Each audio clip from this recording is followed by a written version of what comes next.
Hello కానమోకు కథావచనం మోహనవచనం పరిజ్ఞాన హితబాండం శ్రోతలకు ఆహ్వానం నమస్కారం.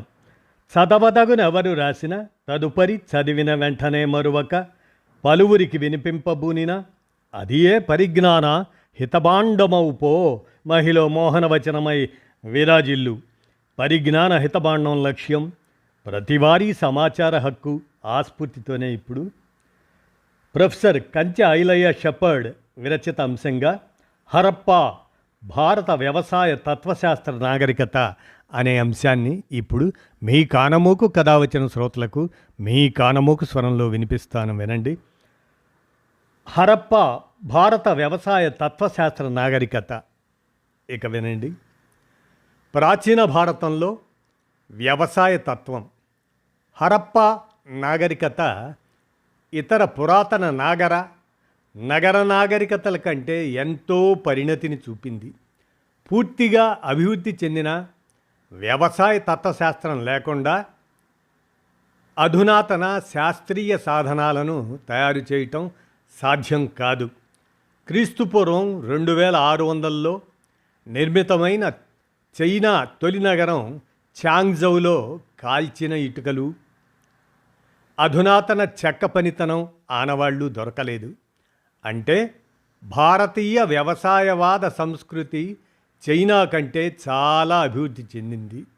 అయితే చైనా వ్యవసాయ తత్వం చైనా చరిత్రలో భాగం.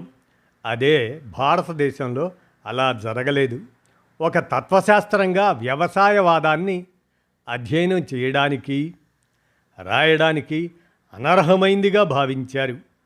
పారను, నాగలిని భారతదేశ నాగరికతకు చిహ్నాలుగా చూడకపోవటం ఉత్పత్తి పురోగతిని బలహీనపరిచింది. ఇక విషయానికి వస్తే ప్రొఫెసర్ కంచె ఐలయ్య షెపర్డ్ ఆయన చెప్పబోయేది ఆయన అనేది, నా తాజా పుస్తకం ద శూద్ర రెబెలియన్ దానికోసం పరిశోధిస్తున్నప్పుడు పూర్వ వేదకాలంలో వ్యవసాయవాదపు అగ్రికల్చరిజం, ఆ వ్యవసాయవాదపు తాత్విక ధార ఉందో లేదో తెలుసుకోవడానికి పురాతన భారతీయ సాహిత్యం పరిశీలించాను. రాతపూర్వక ఆధారాలు ఏవీ దొరకలేదు. పురాతన చైనా, గ్రీస్, ఇజ్రాయిల్, ఈజిప్టులో అటువంటి స్రవంతులు ఉండే అవకాశాలను పరిశీలించాను. భారతదేశమే కాకుండా ఈ దేశాలు కూడా పురాతన ఆలోచన విధానాలకు ప్రధాన నిర్మాతలు అని మనందరికీ తెలుసు. పురాతన చైనాలో చాలా శక్తివంతమైన వ్యవసాయవాదపు ఆలోచన ధార ఉందని గుర్తించాను. ఇది క్రీస్తుపూర్వం 770 నుండి 221 మధ్య ఆ సంవత్సరాల్లో వృద్ధి చెందింది. వ్యవసాయం గురించి ప్రచారం చేసిన, రాసిన ఆ ప్రధాన తత్వవేత్త జ్యూ జింగ్, ఆయన క్రీస్తుపూర్వం 372 నుంచి 289 సంవత్సరాల మధ్య జీవించిన ఆయన. ఇది చైనా చరిత్రలో భాగమైంది ఆయన చెప్పింది. నిజానికి భారతీయ వ్యవసాయ నాగరికత చరిత్ర చైనీస్ నాగరికతకు పూర్వం నాటిది. ఆర్యులకు పూర్వం భారతీయులు హరప్పా నాగరికతను నిర్మించినప్పుడు భారతదేశం చాలా అభివృద్ధి చెందిన వ్యవసాయ ఉత్పత్తిని కలిగి ఉంది. ఆనాటికి చైనాలో అంత అధునాతన వ్యవసాయ నాగరికత లేదు. చైనా తొలి నగరం చాంగ్జౌ. ఇది క్రీస్తుపూర్వం 2600లో స్థాపించబడింది. హరప్పా నాగరికత దీనికంటే చాలా పురాతనమైంది. పైగా చైనీస్ నగరం చిన్నది. కాల్చిన ఇటుకలు, అధునాతన చెక్క పనితనం, కాంస్య పనిముట్ల వంటి ఆధారాలు దొరకలేదు. హరప్పా నాగరికత ఇతర పురాతన నగర నాగరికతల కంటే ఎంతో పరిణతిని చూపింది. పూర్తిగా అభివృద్ధి చెందిన వ్యవసాయ తత్వశాస్త్రం లేకుండా అధునాతన శాస్త్రీయ సాధనాలను తయారు చేయటం సాధ్యం కాదు. తత్వశాస్త్రం, విజ్ఞాన శాస్త్రం రెండూ సన్నిహిత సంబంధం ఉన్న మానసిక అభివృద్ధి ప్రక్రియలు.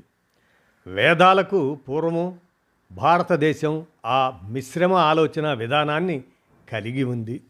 ఇక వ్యవసాయం వేదాల గురించి పరిశీలిస్తే వేదాలు లిఖిత రూపం దాల్చి గ్రంథాలుగా లిఖితమైన తరువాత తత్వశాస్త్రంగా వ్యవసాయవాదాన్ని అధ్యయనం చేయడానికి రాయడానికి అనర్హమైందిగా పరిగణించారు. విషాదంగా ఆ ఆలోచన స్రవంతి మెల్లగా ఉనికిలో లేకుండా పోయింది. దీని ఫలితంగా ప్రాచీన మధ్యయుగ భారతదేశంలో వ్యవసాయ చేతివృత్తుల శాస్త్రంలో ఉత్పత్తిలో భారీ స్తబ్దత ఏర్పడింది.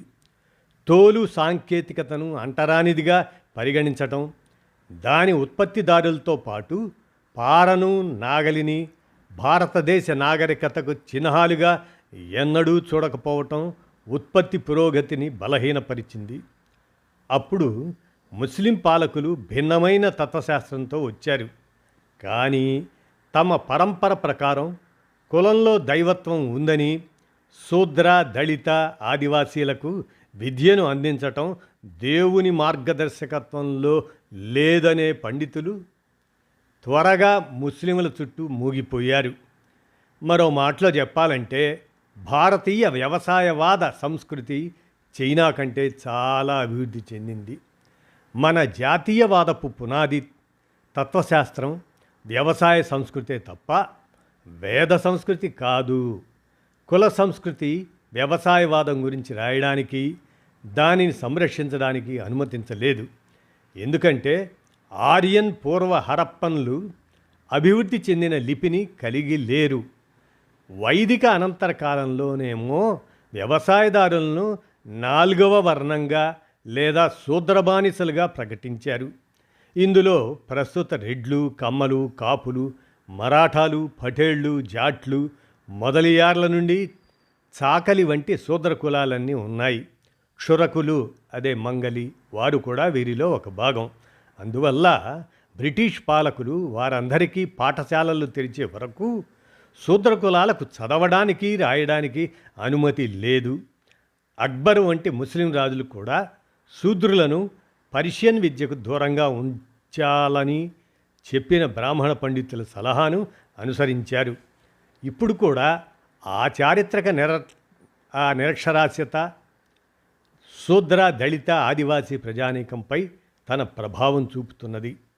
ఆర్థికంగా దృఢంగా ఉన్న శూద్ర దళిత ఆదివాసీలు ఇప్పుడు కూడా తత్వశాస్త్రంతో నిమగ్నమై ఉండకపోవడానికి కారణం అవుతున్న ఈ అడ్డంకులను నేను రాయబోయే పుస్తకం పరిశీలిస్తుంది. చాలా వరకు ఆర్ఎస్ఎస్ ప్రాపంచిక దృక్పథంతో ప్రభావితులైన సమకాలీన ద్విజులు వ్యవసాయ తత్వశాస్త్రంతో సంబంధం కలిగి ఉండరు. భారతీయ తత్వానికి మూలం వేదాలు అని వారు ఇప్పటికీ చెప్తూనే ఉన్నారు. కానీ వేదాలు వ్యవసాయ ఉత్పాదక క్షేత్రతత్వాన్ని ప్రతిబింబించలేదు. శూద్రులు, దళితులు, ఆదివాసీలు తాత్విక ఆలోచనలను ఉత్పత్తి చేయగలరని ద్విజ చింతనాపరులు ఇప్పటికీ భావించడం లేదు. వారు వ్యవసాయ తత్వశాస్త్రం, వేదవాదం వాటి మధ్య గోడను నిర్మించారు. ఈ గోడ వ్యవసాయ ఉత్పత్తిలో సృజనాత్మకతను నాశనం చేసింది. ప్రస్తుత కాలంలో చైనాలో, ఐరోపాలో జరిగిన విధంగా మన దేశంలో పారిశ్రామిక ఉత్పత్తి పెరగడానికి ఈ వాదం అనుమతించలేదు. మంచి ఉత్పత్తి, భూమి, విత్తనాల మధ్య సంబంధం గురించి, నేల స్వభావం, విత్తనాలు, జంతువులు, మానవులతో దాని సంబంధం గురించి అనేక తాత్విక దర్శనాలు గ్రామ వ్యవసాయ సమాజాల్లో ఉన్నాయి అనేది వాస్తవం కాదా? మన గ్రామాల్లో ఇప్పటికీ తాత్విక ఆలోచనలు కీలక పాత్ర పోషిస్తున్నాయా లేదా? అవును, అవి పనిచేస్తున్నాయి. ఒక ప్రదేశంలో వేట, చేపలు పట్టడం అనేవి తగినంత ఆహారం అందించలేనప్పుడు మొక్కలు, ధాన్యం, పండ్లు, భూమి, నీటి చుట్టూ ఉన్న తాత్వికత మాత్రమే ఆహారం అందించగలిగింది.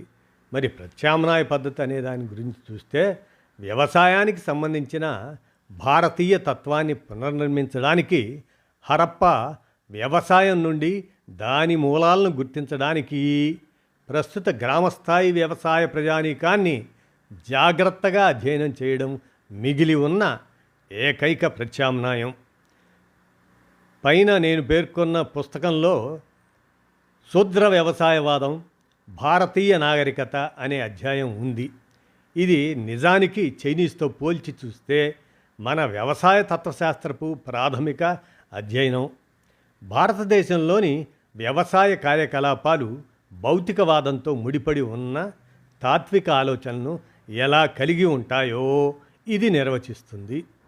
మతం మాత్రమే తత్వశాస్త్రంతో ముడిపడి ఉంది అన్నది హిందుత్వ అభిప్రాయం. వాస్తవానికి ఋగ్వేదం రాయకముందే, రామాయణ మహాభారతాలు రాయకముందే వ్యవసాయ తత్వశాస్త్రం ఆధ్యాత్మిక తత్వశాస్త్రం కంటే లోతుగా ఇక్కడ పాతుకొని ఉంది. వ్యవసాయదారులను శూద్రబానిసలుగా అణచివేయటం ద్వారా వేదవాదులు వ్యవసాయవాద తత్వాన్ని కూడా అణచివేశారు.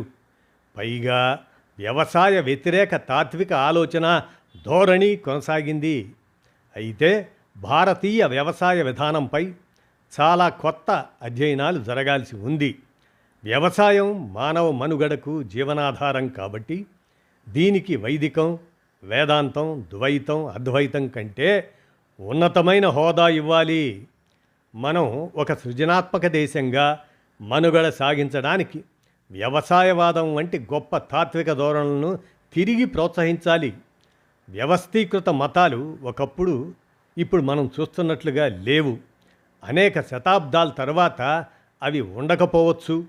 కానీ ఈ భూమిపై మానవ జీవితం ఉన్నంతకాలం ఉత్పత్తి, పంపిణీ తత్వశాస్త్రం మానవ జీవితంలో భాగంగా ఉంటుంది అంటూ ఈ వ్యాసకర్త, ప్రముఖ రచయిత, సామాజిక కార్యకర్త వారు ఇటీవల రాసినటువంటి ద శూద్ర రెబిలియన్ పుస్తకావిష్కరణ త్వరలో డిసెంబర్ 8న గుంటూరులో జరగబోతున్న సందర్భంలో హరప్ప భారత వ్యవసాయ తత్వశాస్త్ర నాగరికత అంటూ ఆయన విరచించినటువంటి ఈ అంశాన్ని ప్రొఫెసర్ కంచి ఐలయ్య షెప్పర్డ్ వారి అంశాన్ని మీ కానమోకు కథావచనం శ్రోతలకు మీ కానమోకు స్వరంలో వినిపించాను. విన్నారుగా. ధన్యవాదాలు.